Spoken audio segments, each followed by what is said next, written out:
Alan Fisher joins us now from Washington, D.C. So, Alan, what kind of military hardware is this $8 billion earmarked for?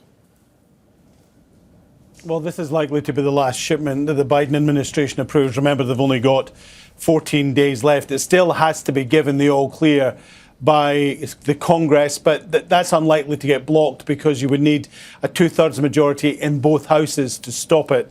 And of course, we've already heard from the new Speaker, Mike Johnson, who said that one of his top priorities is making sure that America's friend and ally Israel has all the support that it needs from the United States. And remember how this works. The weapons that are being bought are essentially being paid for by American aid to Israel. So essentially the Israelis are just handing the money back. It could take some time to get all the weapons. In this tranche, we're expecting to see heavy artillery and also bullets that are being used by aircraft.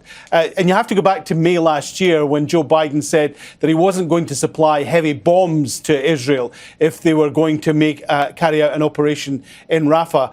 Didn't stop the Israelis. They went into Rafah anyway.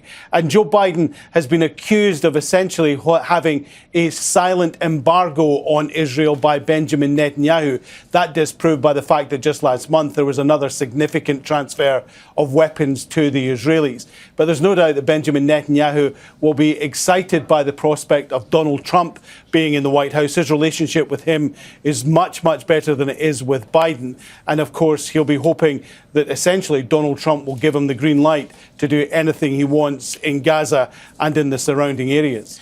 Given what you say then, politically, why is Biden doing this now, just days before the end of his presidency?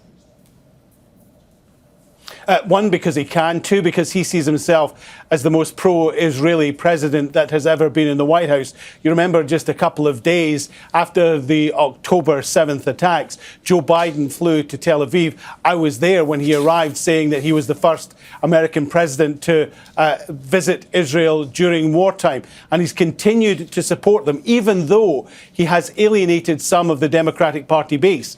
And we saw that when Joe Biden was still in the presidential race, that people were gathering in the street protesting his role, saying he should do more to stop Israel and giving him the name Genocide Joe. That didn't stop him going ahead and pushing forward with more arms sales. And it's something that we're likely to see even more of in the next 4 years when there's a Republican in the White House. Alan Fisher, thanks very much. Make sure to subscribe to our channel to get the latest news from Al Jazeera.